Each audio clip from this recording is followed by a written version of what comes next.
నమస్తే. Welcome to current affairs light YouTube channel. ఇవాల్టి మన క్లాస్‌లో రీసెంట్‌గా జరిగినటువంటి కరెంట్ అఫైర్స్‌లో ఇంపార్టెంట్ కాన్సెప్ట్ నేర్చుకుందామండి. మీకు కనుక మా ఛానల్‌లో ఉన్నటువంటి వీడియోస్ అండ్ ఎక్స్‌ప్లనేషన్ నచ్చినట్లయితే మా ఛానల్ లైక్ చేయండి, షేర్ చేయండి అండ్ సబ్స్క్రైబ్ చేయండి. Welcome to current affairs light YouTube channel. ఇవాల్టి మన కాన్సెప్ట్ వచ్చేసి అయోధ్య రామ మందిరం. సో అయోధ్య రామ మందిరం యొక్క విశిష్టత, ప్రాముఖ్యత అండ్ దీని యొక్క ఆలయ ప్రతిష్టాపన కార్యక్రమం అనేది జరుగుతున్నప్పుడు దీన్ని ఈ విధంగానే ఎందుకు నిర్మించారు అండ్ దీని యొక్క నిర్మాణ శైలి ఏ విధంగా ఉంది అనేటువంటి విషయాల్ని మన యొక్క వీడియోలో తెలుసుకుందాం. ఇక్కడ మనకున్నటువంటి అయోధ్య రామ మందిరం ఏదైతే ఉందో దాన్ని నిర్మించినటువంటి స్టైల్ అంటే వాస్తు శైలి ఏదైతే ఉందో దాన్ని నగారా స్టైల్ అంటాం. టెంపుల్ ఆర్కిటెక్చర్లో ఏ విధమైనటువంటి స్టైల్స్ ఉన్నాయి అండ్ మనకి ఈ యొక్క కాన్సెప్ట్ ఎక్కడ వస్తుందంటే ఆర్ట్ అండ్ కల్చర్ అనేటువంటి విభాగం ఏదైతే ఉందో ఇండియన్ కల్చర్లో ఆ యొక్క విభాగంలో నగారా స్టైల్ అంటే ఏంటి, ద్రవిడియన్ స్టైల్ అంటే ఏంటి, వెసారా స్టైల్ అంటే ఏంటి, ఇటువంటి విషయాలన్నీ కూడా మనకు తెలుస్తాయి అనమాట. సో ఇప్పుడైతే ఈ అయోధ్య రామ మందిరం ఏదైతే ఉందో దాన్ని నగారా స్టైల్లో నిర్మించడం జరిగింది. సో ఇప్పుడైతే ఈ అయోధ్య రామ మందిరం యొక్క క్రాఫ్ట్మెన్స్ అంటే దీన్ని ఏ విధంగా డిజైన్ చేశారు, దీని యొక్క ఆర్కిటెక్ట్స్ ఎవరు అండ్ దీని గురించి ఏంటంటే దీన్ని నిర్మించడానికి డిజైన్ చేసినటువంటి వ్యక్తులు అంటే వాళ్ళ యొక్క పేర్లు కూడా మనకి ఇంపార్టెంట్ అయిన ఎగ్జామ్ పాయింట్ ఆఫ్ వ్యూలో. అండ్ వాళ్ళ యొక్క పేర్లు చంద్రకాంత్ సోంపూరా. సో చంద్రకాంత్ సోంపూరా అండ్ ఆయనకు కుమారుడైనటువంటి ఆశీష్, వీళ్ళిద్దరూ కలిసి నగారా స్టైల్లో మన యొక్క అయోధ్య రామ మందిరాన్ని నిర్మించడం జరిగింది. అండ్ ఈ యొక్క నిర్మాణం యొక్క శైలిని బట్టి ప్రపంచం మొత్తం కూడా మన వైపు తిరిగి చూసిందనమాట. ఎందుకంటే అంత అద్భుతమైనటువంటి నిర్మాణంగా ఈ అయోధ్య రామ మందిరాన్ని నిర్మించడం జరిగింది. అండ్ ఇక్కడ దీనిలో చాలా వీళ్ళు స్పెసిఫికేషన్స్ అనేవి తీసుకుని వచ్చారు. అంటే కొన్ని ప్రత్యేకతలు అనేవి ఈ యొక్క అయోధ్య రామ మందిరం యొక్క నిర్మాణంలో తీసుకున్నారు. రెక్టర్ స్కేల్ ఒకటి చెక్ చేశారు. రెక్టర్ స్కేల్ అంటే తెలుసు మనకి, ఎప్పుడన్నా మనకి కనుక భూకంప తీవ్రత ఏ విధంగా ఉందో తెలుసుకోవడానికి మనం రెక్టర్ స్కేల్ మీద తీవ్రతను కొలుస్తుంటాం. సో అయోధ్య రామ మందిరం మినిమం 8 వరకు కూడా అంటే రెక్టర్ స్కేల్ యొక్క రీడింగ్ అనేది 8 వరకు వస్తే చాలా పెద్ద భూకంపం. కానీ అంత పెద్ద వచ్చినా కూడా ఈ అయోధ్య రామ మందిరం తట్టుకోగలిగే విధంగా దీన్ని నిర్మించడం జరిగిందనమాట. అండ్ దీన్ని ముందే చెక్ చేశారు. అంటే ఏ విధంగా అంటే ఈ డిజైన్ని స్టార్ట్ చేయకముందే డిజైన్ చేసినప్పుడు 3Dలో నిర్మాణానికి సంబంధించినటువంటి విశ్లేషణ అంటే ఈ డిజైనింగ్ అనేది ఏ విధంగా ఉంటుంది అండ్ దీన్ని నిర్మించేటప్పుడు ఎటువంటి మార్పులు చేయాలన్నటువంటి అన్ని విషయాలను కూడా దీన్ని ముందుగానే 3D విశ్లేషణ అనేది చేశారన్నమాట. ఆ విధంగా 3D విశ్లేషణ చేసి ఈ నిర్మాణం అనేది చేసినటువంటి ఆలయాల్లో ఫస్ట్ అనమాట. అంటే ప్రపంచం మొత్తం మీద కూడా మొట్టమొదటి ఆలయం 3D విశ్లేషణ జరిగినటువంటిది అంటే మన అయోధ్య రామ మందిరం. సో 3D విశ్లేషణలో కూడా దీన్ని మొట్టమొదటిగా ఇందులోనే తీసుకొని వచ్చారు. ఇంతవరకు ఏ ఒక్క కట్టడానికి కూడా ఇటువంటి విశ్లేషణ అనేది చేయలేదు. బట్ మన దేశంలో చేసినటువంటి ప్రతిష్టాత్మకమైనటువంటి అయోధ్య రామ మందిరం 3D విశ్లేషణ అనేది డిజైన్ చేసేటప్పుడే చేయడం జరిగింది. అండ్ దీని యొక్క నిర్మాణం ఏదైతే ఉందో అది రిక్టర్ స్కేల్ మీద 8 వరకు ఉండేటువంటి రీడింగ్ని భూకంప తీవ్రతని తట్టుకునే విధంగా నిర్మించడం జరిగిందనమాట. సో దీన్ని ఎవరు ధృవీకరించారంటే రూర్కీ వాళ్ళు. సో ఐఐటి రూర్కీలో ఉన్నటువంటి మనకి central building research and institute వాళ్ళు ఈ యొక్క నిర్మాణం ఏదైతే ఉందో ఆలయ నిర్మాణం, సో దానికి ఎటువంటి విపత్తు వచ్చినా సరే ఈ ఆలయానికి మాత్రం ఏది యొక్క ప్రమాదం అనేది జరగదు అని విశ్లేషించి నిర్ధారించారనమాట. సో దీని యొక్క స్పెసిఫికేషన్ అనేది అది. అండ్ దీనిలో ఒక ప్రత్యేకత అనేది ఉంది. ఏంటంటే ఆ ప్రత్యేకత సూర్య తిలకం ఇది ఇంపార్టెంట్. సో సూర్య తిలకం అంటే సూర్యుని యొక్క కిరణాలు ఇక్కడ ఉన్నటువంటి రాముని మీద పడే విధంగా దీని యొక్క నిర్మాణం చేశారు. ఏ విధంగా అంటే ప్రత్యేకమైనటువంటి రోజున మనకి ఈ యొక్క రాముడి ఆలయం కాబట్టి శ్రీరామనవమి అనేది ప్రత్యేకత కలిగినటువంటి రోజు. సో ఆ శ్రీరామనవమి రోజున విగ్రహం యొక్క ఏదైతే ఉందో ఆ విగ్రహం యొక్క నుదిటి పైన సూర్యకిరణాలు పడేలాగా పైకప్పు నుండి లెన్సులు అనేవి ఏర్పాటు చేశారు. సో శ్రీరామనవమి ఏ రోజైతే వస్తుందో ఆ రోజున పైకప్పు నుంచి సూర్యకిరణాలు అనేవి వచ్చి అక్కడ ఉన్నటువంటి సూర్యుని కిరణాలు అనేవి విగ్రహం యొక్క నుదిటి మీద పడే విధంగా దీని డిజైనింగ్ అనేది చేయడం జరిగింది. అక్కడ తెలిసిపోతుంది ఇక్కడ యొక్క నిర్మాణంలో ఎంత బాధ్యతగా వీళ్ళు చేశారనేది మనకు తెలుస్తుంది. సో సూర్య తిలకం అన్నప్పుడు సూర్యుని కిరణాలు వచ్చి విగ్రహం మీద పడే విధంగా దీని నిర్మాణం అనేది చేశారు అనేటువంటి పాయింట్ గుర్తుపెట్టుకోవాలి. అండ్ ఇక్కడ ఈ నిర్మాణ శైలి గురించి తెలుసుకుందాం. జనరల్గా నగారా స్టైల్ ఆర్కిటెక్చర్ అంటే ఈ విధంగా ఉంటుంది. అంటే శిల్పకళల్లో వాస్తుపరంగా వాస్తు శిల్పాల్లో శైలుల్లో నగారా స్టైల్ అనేది ఒకటి, ద్రవిడియన్ స్టైల్ అనేది ఒకటి, పెసరా స్టైల్ అనేది ఒకటి, అలా డిఫరెంట్గా చాలా రకాలు అనేవి ఉంటాయి. సో ప్రధానంగా ఉన్నటువంటి నగారా స్టైల్ ఆర్కిటెక్చర్లో ఈ విధమైనటువంటి దేవాలయ నిర్మాణాల్లో ఈ విధంగా ఉంటుంది. సో ఫస్ట్ పైన ఉండేటువంటి గోపురం లాగా ఉండేటువంటి ఇక్కడ ఏదైతే ఉందో కలశం లాంటి నిర్మాణం కానీ అమాలక అంటాం. అండ్ అమాలక తర్వాత యాక్సిస్ ముండి అనేది ఉంటుంది. అంటే మిడిల్లో ఒక యాక్సిస్ లైన్ లాగా ఉండేటువంటి నిర్మాణం ఇస్తారు స్తంభం లాగా, అది యాక్సిస్ ముండి అన్నమాట. దాని తర్వాత ఎత్తుగా ఉండేటువంటి నిర్మాణం ఏదైతే ఉందో అది శిఖర. అండ్ దాంతోపాటు శిఖరం కింది భాగంలో ఉండేటువంటిది గర్భగృహం అనేటువంటిది అనమాట. సో ఆ గర్భగృహంలోనే విగ్రహం అనేది ప్రతిష్ఠ చేయడం జరుగుతుంది. అండ్ దాంతోపాటు మండపాస్ ఉంటాయి. సో మండపాస్ అనేవి ఒక్కొక్క టెంపుల్కి ఒక్కొక్క రకంగా ఉంటుంది. కొన్నిటికి ఒక మండపం మాత్రమే ఉండొచ్చు, కొన్నిటికి 3 ఉంటాయి, కొన్నిటికి 4 కూడా ఉంటాయి. అంటే అర్ధ మండపం అని, పెద్దగా ఉండేటువంటి మండపం అని, ఇంకా చాలా రకాలైనటువంటి మండపాలు అనేవి ఒక్కొక్క స్టైల్లో ఒక్కొక్కసారి తీసుకుని వస్తారు అనమాట. అండ్ ప్లింత్ అనేది ఏదైతే ఉందో అది బేస్ లాగా, అంటే గుడి మొత్తాన్ని కొంచెం ఎత్తుగా ఉండేటువంటి ప్లేస్లో భూమిని ఎత్తు చేసి ఒక ప్లాట్ఫామ్ లాగా క్రియేట్ చేసి అక్కడ ఆ గుడి నిర్మాణం అనేది చేస్తారు. సో ఇక్కడ కూడా మన నగారా స్టైల్లో మన అయోధ్య రామ మందిరం ఏదైతే ఉందో అది నియర్లీ 20 మీటర్ల కన్నా ఎక్కువ ఎత్తులో నిర్మించడం జరిగింది. రైజ్డ్ ప్లాట్ఫామ్ అంటాం. సో ఇక్కడ మన అయోధ్య రామ మందిరం అయితే 20 అడుగుల ఎత్తు పైన నిర్మించడం జరిగింది. అండ్ ఇది నగారా స్టైల్లో ఉన్నటువంటి ఒక టెంపుల్ అనమాట. ఈ ఖజురహో టెంపుల్లో ఉన్నటువంటి ఒక భాగం కూడా నగారా స్టైలే. అండ్ దీని యొక్క నిర్మాణంలో పార్ట్స్ అనేవి మనకి exam point of view important అనమాట. ఎందుకంటే కొన్నిసార్లు వీటిలో ఉన్నటువంటి భాగాల మీద కూడా మ్యాచ్ ద ఫాలోయింగ్ అనేటువంటిది అడిగేటువంటి ఛాన్స్ ఉంది. అండ్ ఉండేటువంటి పైన పార్ట్ ఏదైతే ఉందో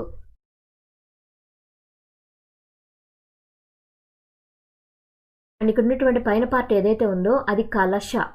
అండ్ ఉరుశృంగ. సో ఉరుశృంగ వచ్చేసి శిఖరం యొక్క పెద్ద శిఖరం పక్కన ఉండేటువంటి చిన్న చిన్న శిఖరాలు ఏవైతే ఉంటాయో దాన్ని ఉరుశృంగ అని పిలుస్తారు. అండ్ అంతరాలయ. సో అంతరాలయ అనేది మిడిల్ పార్ట్ అనమాట, అంటే గర్భగృహం లాంటిది. దానికి కొంచెం ముందు ఉండేటువంటి పార్ట్ ఏదైతే ఉందో దాన్ని అంతరాలయ అంటాం. అండ్ గర్భగృహ అంటే మెయిన్ ఐడల్ని పెట్టేటువంటి ప్లేస్. అండ్ దాంతోపాటు శిఖర టవర్, మెయిన్ టవర్ పార్ట్ అనమాట. అండ్ దాంతోపాటు మండపాలు అనేవి చాలా ఉంటాయి. ఇక్కడైతే మహామండప, పెద్ద హాల్ని మహామండప అంటారు. మండప మిడిల్లో ఉండేటువంటి హాల్, అర్ధ మండప దాని ముందుగా ఉండేటువంటి చిన్న హాల్ ఏదైతే ఉంటుందో అది ఎంట్రన్స్లో ఉండేటువంటి చిన్న హాల్ని అర్ధ మండప అంటారు. అండ్ ఎక్కువ శాతం దేవాలయాలు ఏవైతే ఉంటాయో అవి ఈస్ట్ ఫేస్కి తిరిగి ఉండే విధంగా నిర్మిస్తారు ఎక్కువ శాతం. అండ్ జగతి అనే ప్లాట్ఫామ్ ఏదైతే ఉందో అది ప్రతి గుడిని కొంత ఎత్తులో నిర్మించడమే ఇక్కడ అనమాట. సో జగతి అంటే మన భూమి నుంచి కొంచెం ఎత్తులుగా ఉండే విధంగా ఈ యొక్క గుడి నిర్మాణం అనేది జరుగుతుంది కాబట్టి దాన్ని జగతి, రైజ్డ్ ప్లాట్ఫామ్ ఏదైతే ఉందో దాన్ని జగతి అని పిలుస్తారు. అండ్ ట్రాన్స్ స్టెప్స్ అనేవి ఒక్కొక్క గుడి దగ్గర కొంచెం చిన్నగా ఉన్నటువంటి స్టెప్స్ కూడా కొన్ని నిర్మాణ శైలిలో మనకు కనిపిస్తూ ఉంటాయి. అండ్ ఇది మన అయోధ్య రామ మందిరం యొక్క 3D విజువలైజేషన్ అనమాట. ఈ విధంగా దాన్ని డిజైన్ చేసి ఏ విధంగా ఉండాలి అని క్రియేట్ చేయడం జరిగింది. అండ్ ఇక్కడ ఉండేటువంటి పైన పార్ట్ ఏదైతే ఉందో దాని ధ్వజ, తర్వాత కలశ పార్ట్, అండ్ శిఖరం, అండ్ గర్భగృహ మిడిల్లో ఉండేటువంటి రాముని విగ్రహాన్ని పెట్టేటువంటి ప్లేస్, ప్రదక్షిణ పద అనేది కూడా ఉంది. సో ప్రదక్షిణ పద అనేది ఏంటంటే మెయిన్ విగ్రహం యొక్క చుట్టూ, అంటే విగ్రహం ఏదైతే ఉంటుందో ఆ యొక్క మండపం చుట్టూ ప్రదక్షిణ చేయడానికే ఆ యొక్క ప్రదక్షిణ పద అనేటువంటి మార్గాన్ని ఏర్పాటు చేస్తారు. అంటే టెంపుల్ చుట్టూ మనం ప్రదక్షిణాలు ఏ విధంగా చేస్తామంటే ప్రదక్షిణ పద మార్గంలోనే. అండ్ 3 మండపాలు అనేవి కూడా దీనిలో ఏర్పాటు చేయడం జరిగింది. అండ్ జగతి అనేది ఏదైతే ఉందో పోర్షన్ ఏదైతే అంటే కొంచెం ఎత్తుగా ఏర్పాటు చేసినటువంటి ప్లాట్ఫామ్, దాని మీదే గుడిని నిర్మించడం జరుగుతుంది.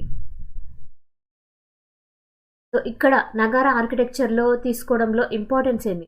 సో జనరల్గా నగారా ఆర్కిటెక్చర్ అంటే నార్త్ ఇండియా ప్రాంతంలో ఎక్కువగా కనిపించేటువంటి నిర్మాణ శైలి. అది కూడా ఎప్పటి నుంచి మన గుప్తుల కాలం నుంచి కూడా ఈ యొక్క నగారా స్టైల్ అనేది మనకు కనిపిస్తుంది. అండ్ అరౌండ్ 5th సెంచరీ నుంచి కూడా మనకి ఈ నగారా స్టైల్ అనేది మనం చూస్తూ ఉన్నాం.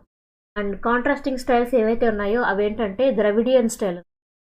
మనకి నార్త్ ఇండియా మొత్తంలో ఎక్కువ శాతం మనకి కనిపించేటువంటి వాస్తు శైలి ఏంటి అంటే నగారా స్టైల్. అండ్ అలాగే మనకి దక్షిణ భారతదేశంలో కనిపించేటువంటి శైలి అంటే ద్రవిడియన్ స్టైల్ అంటాం. అంటే మన చోళులు కావచ్చు, మనకు ఉన్నటువంటి మలబార్ తీరంలో ఉన్నటువంటి గుళ్ళు, మన యొక్క మదురై టెంపుల్ కావచ్చు, ఇవన్నీ కూడా ద్రవిడియన్ టెంపుల్ ఆర్కిటెక్చర్ స్టైల్లోనే మనకి ఎక్కువ శాతం కనిపిస్తూ ఉంటాయి. నగారా స్టైల్ అనేదేమో north Indian style, Dravidian style అనేది సౌత్ ఇండియన్ స్టైల్గా తీసుకొనబడుతుంది. Languages of architecture. సో అసలు ఆర్కిటెక్చర్లో లాంగ్వేజెస్ ఏంటి? లాంగ్వేజెస్ అంటే ఇక్కడ మాట్లాడేటువంటి భాషలు కాదు, నిర్మించేటువంటి శైలులు అనమాట. అంటే ఒక రకంగా చెప్పాలంటే వాస్తు శైలిని ఇక్కడ భాషలుగా పరిగణించారు. సో భాషలుగా పరిగణించినప్పుడు మ్యాక్సిమం మనకు తెలిసినటువంటి టెంపుల్ యొక్క నిర్మాణాల్లో మెయిన్గా కనిపించేటువంటి రెండు ఏంటంటే ఒకటి నగారా స్టైల్, ఒకటి Dravidian style. Nagara style and Dravidian style అనేవి మెయిన్గా కనిపిస్తుంటాయి. సో ఆర్కిటెక్చర్ పరంగా ఉన్నటువంటి విధానాలు అనేవి వాటి యొక్క లాంగ్వేజ్ అంటే ఒక విధంగా నిర్మాణ శైలి ఏ విధంగా ఉంటుందో దాని ప్రత్యేకత అనేది తెలియచేయడానికి మనకు ఉపయోగపడేటువంటి ఒక విధానం అనమాట. సో ఇక్కడ ఉన్నటువంటి నగారా స్టైల్ ఏదైతే ఉందో అటువంటి మందిరాలన్నీ ఒక విధమైనటువంటి తీరుతో ఉంటాయి. అలాగే ఇక్కడ ఉన్నటువంటి ద్రవిడియన్ స్టైల్లో ఉన్నటువంటి గుళ్ళు గోపురాలు ఏవైతే ఉంటాయో అవన్నీ ఇంకొక రకమైనటువంటి నిర్మాణ శైలిని పోలి ఉంటాయి అన్నమాట. ఇవి రెండు డిఫరెంట్గా ఉంటాయి, ఒకే విధంగా ఉండవు. అందుకే వీటి యొక్క భాషలని అంటే ఇక్కడ ఉన్నటువంటి నిర్మాణ శైలుల్ని 2-3 వర్గాలుగా తీసుకొని రావడం జరిగింది. నగారా స్టైల్ యొక్క ప్రత్యేకతలు అనేవి ఏ విధంగా ఉన్నాయి? సో నగారా స్టైల్లో ప్రత్యేకతలు వచ్చినప్పుడు ఫస్ట్ వన్ వచ్చేసి రైజ్డ్ ప్లింత్ అనమాట. అంటే ఇక్కడ మనం జగతి అనే ప్లాట్ఫామ్ చెప్పుకున్నాం కదా, ఆ జగతి అంటే ఎత్తుగా ఉండేటువంటి నిర్మాణం. ఆ యొక్క గుడి నిర్మించేటప్పుడు ఆ ప్రదేశం మొత్తాన్ని భూమి కన్నా కూడా కొంచెం ఎత్తుగా ఉండే విధంగా చేసి ఆ ఎత్తు మీద నిర్మాణం అనేది చేస్తారు. అండ్ దాని మీదే అంటే ఎత్తుగా నిర్మించినటువంటి టెంపుల్ మీదే ఈ గర్భగృహం కావచ్చు, అంటే ఎక్కువ మెయిన్ ఐడల్ని పెంచేటువంటి ప్లేసే కాకుండా చాలా వరకు గుడి ప్లేస్ మొత్తం కూడా చాలా ఎత్తులో నిర్మించడమే రైజ్డ్ ప్లింత్ తోటి జగతి అనేటువంటి ప్లాట్ఫామ్ క్రియేట్ చేసి ఈ యొక్క నిర్మాణం అనేది చేస్తూ ఉంటారు. అండ్ దాంతోపాటు శిఖర నిర్మాణం అనేది ఒక టవర్ లైక్ స్ట్రక్చర్, ఎత్తుగా ఉండేటువంటి గోపురం లాగా శిఖరాన్ని నిర్మించడం అనేది ఈ నగారా స్టైల్లో ఉన్నటువంటి ఒక ప్రత్యేకమైనటువంటి విధానం అనమాట. అండ్ అది ఏ విధంగా అంటే వీళ్ళు నిర్మించేటువంటి టవర్ స్టైల్ కూడా మన విశ్వం యొక్క క్రమాన్ని అంటే ఏ విధమైనటువంటి క్రమం ఉంటుందో అటువంటి క్రమాన్ని మన హిందూ ట్రెడిషన్ని అవలంబిస్తూ ఈ టవర్ నిర్మాణం అనేది జరుగుతుంది. దాన్నే శిఖర అంటాం. అండ్ సర్కంబులేటరీ ప్యాసేజ్, దీన్ని మనం ఏమంటామంటే ఆ యొక్క గర్భగృహం చుట్టూ మనం ఏదైతే ప్రదక్షిణ చేయాలో ఆ విధంగా నడవడానికి చుట్టూ ప్రదక్షిణ చేయడానికి అవసరమైనటువంటి పాత్ అంటే అటు నడవడానికి అవసరమైనటువంటి దారి ఏదైతే ఉందో అది ప్రదక్షిణ పద అంటాం. సో ప్రదక్షిణ పదాన్ని కూడా ఇక్కడ ఏర్పాటు చేయడం అనేది మనం నగారా ఆర్కిటెక్చర్ స్టైల్లో చూస్తూ ఉంటాం. అండ్ దాంతోపాటు mandapas and ornamentation. So Nagara style temples ఏవైతే ఉన్నాయో వాటిలో మనకి ఎక్కువ శాతం కనిపించేటివి ఏంటంటే మల్టిపుల్ హాల్స్ అనేవి కనిపిస్తూ ఉంటాయి. వాటినే మనం మండపాస్ అంటాం. సో అర్ధ మండప కావచ్చు, ఇంకా రకరకాలైనటువంటి మండపాలు అనేవి 3 నుంచి 5 కూడా ఈ నగారా ఆర్కిటెక్చర్ స్టైల్లో మనకు కనిపిస్తూ ఉంటాయి. అండ్ దాంతోపాటు మురల్ పెయింటింగ్స్ అనేవి కూడా మనం ఎక్కువగా చూస్తాం. సో మురల్ పెయింటింగ్స్ అంటే కుడ్య చిత్రాలు.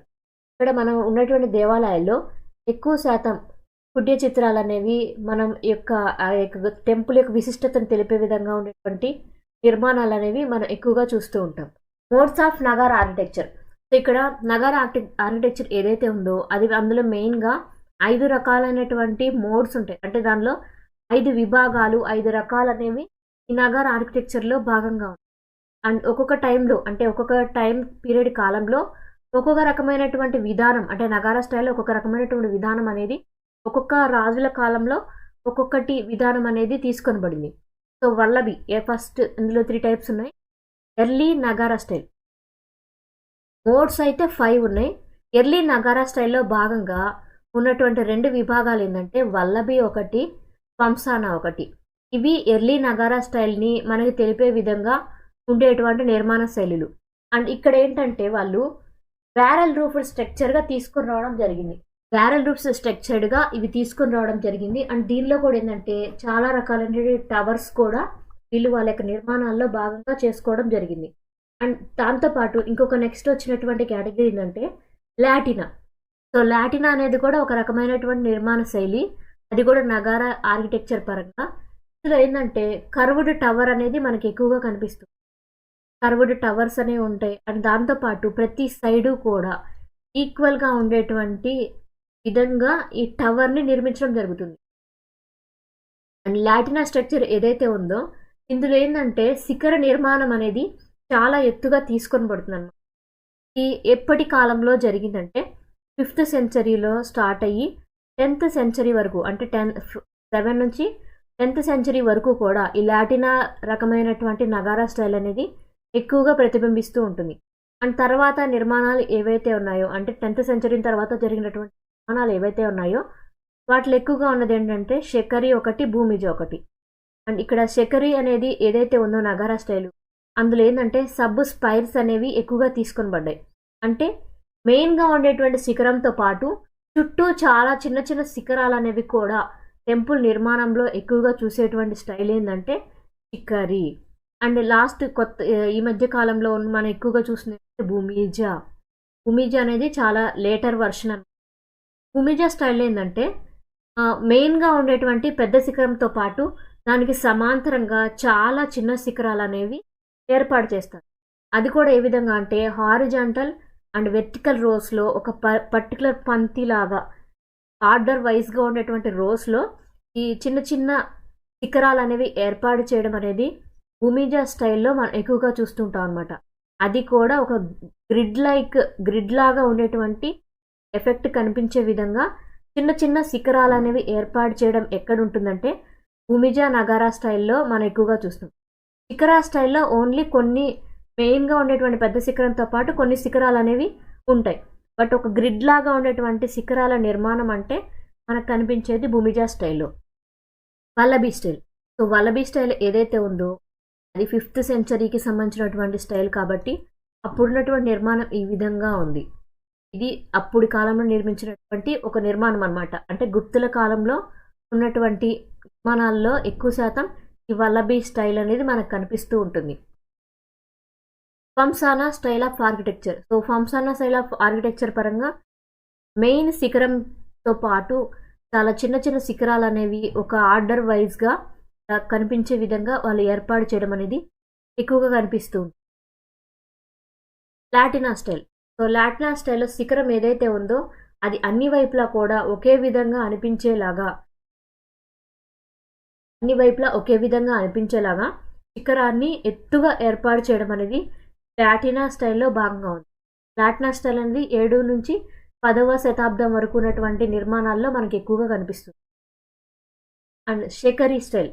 సో శేఖరీ స్టైల్ ఏదైతే ఉందో దాని నిర్మాణాలు ఏంటంటే మెయిన్గా ఉండేటువంటి శిఖరంతో పాటు చుట్టూ ఉండేటువంటి శిఖరాలను కూడా చాలా ఎత్తుగా, అంటే వాటితో సమానంగా కొంచెం తక్కువగా ఈ యొక్క నిర్మాణం అనేది శిఖరీ స్టైల్లో మనం చూస్తాం. అండ్ లాస్ట్ వన్ వచ్చేసి Bhoomija style. So Bhoomija style వచ్చేసరికి ఒక గ్రిడ్ లాంటి నిర్మాణం లాగా ఉండేటువంటి ఎక్కువ శిఖరాలతో ఈ యొక్క నిర్మాణం అనేది, టెంపుల్ నిర్మాణం అనేది మనకి ఎక్కువగా కనిపిస్తూ ఉంటుంది.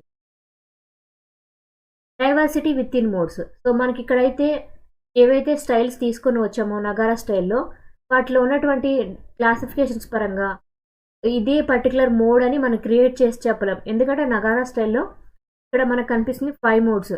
అండ్ ఎక్కువ శాతం గుళ్ళల్లో, అంటే ఇక్కడ నిర్మించినటువంటి టెంపుల్స్ పరంగా ఫిక్స్డ్ కాంబినేషన్స్ కూడా మనకి కొన్నిసార్లు కనిపిస్తూ ఉంటాయి అన్నమాట. అండ్ వేరియేషన్ పరంగా ఏంటంటే ఇక్కడ నిర్మించినటువంటి శిఖరాలు ఏవైతే ఉన్నాయో, అంటే ఒక స్ట్రక్చర్ పరంగా ఒక గుడి నిర్మాణంలో ఒక మెయిన్ శిఖరం ఉన్నప్పుడు దాని చుట్టూ ఉండేటువంటి మండపాలు కానీ శిఖరాలు కానీ ఏ విధంగా ఉండాలనేది ఒకే మోడ్ తోటి ఉండదు. అంటే ఒకే దానికి 5 కనుక శిఖరాలు ఉంటే ఎక్కువ శాతం మనకి వేరియేషన్ పరంగా ఎక్కువ శాతం ఎలా ఉంటుందంటే మెయిన్గా ఉండేటువంటి టెంపుల్ గర్భగృహం చుట్టూ 4 వైపులా 4 మందిరాలు ఉండే విధంగా కూడా నిర్మాణ శైలి అనేది మనం ఎక్కువ శాతం చూస్తూ ఉంటాం అన్నమాట. సో ఇక్కడ ఉండేటువంటివి కూడా 4 మండపాలు ఉంటాయి, 4 శిఖరాలు ఉంటాయి. దాంతోపాటు మెయిన్గా మిడిల్లో ఉండేటువంటి గర్భగృహం చుట్టూ ఉండేటువంటిది పెద్ద శిఖరం ఉంటుంది. ఆ శిఖరం చుట్టూ కూడా కొన్ని చిన్న చిన్న శిఖరాలతోటి నిర్మాణం అనేది ఉంటుంది. సో ఇలా డిఫరెంట్గా తీసుకోవడం వల్ల ఏంటంటే ఇది పర్టికులర్గా, అంటే ఒక టెంపుల్ నిర్మాణంలో ఈ శైలి కనిపించినప్పటికీ అది ఒక రకమైనటువంటి మోడ్లోనే, అంటే ఇక్కడ వల్లభి, ఫంసానా, లాటినా అలా ఏవైతే చెప్పుకుంటున్నామో ఒకే స్టైల్ని కంప్లీట్గా డిజైన్ చేశారు అని చెప్పలేమన్నమాట. And contrasting Dravida architecture. So ఇక్కడ మనకి ద్రవిడ ఆర్కిటెక్చర్ ఒకటి ఉంది దక్షిణ భారతదేశం ప్రాంతంలో, నగారా స్టైల్ అనేదేమో ఉత్తర భారతదేశంలో ఉంది. దానిలో దీనికి కొంచెం డిఫరెన్స్ అనేది ఉంటుంది. ఇక్కడ ద్రవిడ ఆర్కిటెక్చర్ పరంగా ఏవైతే నిర్మాణాలు జరుగుతుంటాయో దానిలో ఏ విధంగా ఉంటుందంటే విమాన అంటాం, ఇది టవర్ అనమాట. సో ఆ టవర్ అంటే ఏదైతే ఉందో టవర్ ఏమో గర్భగృహం పైన ఉండేటువంటి శిఖరం అనమాట. సో ఆ విమానం అనేది తక్కువ ఎత్తులో ఉంటుంది. ఎదురుగా ఉండేటువంటి ఓపెన్ గేట్ ఏదైతే ఉందో, అంటే గేటు లాగా మనం గుడిలోకి అడుగుపెట్టే దగ్గర ఉండేటువంటి శిఖరం ఏదైతే ఉందో అది ఎక్కువ ఎత్తులో ఉంటుంది. ఇది కనుక ఒక గుడిగా మనం అనుకుంటే ఇక్కడ ఉండేటువంటి గేట్వే దగ్గర ఉండేటువంటి గోపురం అనేది చాలా ఎత్తుగా ఉంటుంది. ఇక్కడ ఉండేటువంటి గర్భగృహం అనేది ఏదైతే ఉందో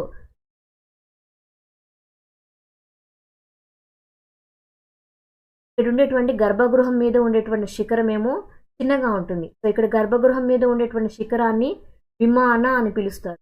ఈ విమాన అనేదేమో చిన్నగా ఉంటుంది, కానీ గేట్వే దగ్గర అంటే బయట ఉండేటువంటి ద్వారం దగ్గర ఉండేటువంటి శిఖరం ఏదైతే ఉందో అది గోపురం అంటాం. అది మాత్రం చాలా ఎత్తుగా ఉంటుంది. అది ద్రవిడియన్ ఆర్కిటెక్చర్ పరంగా.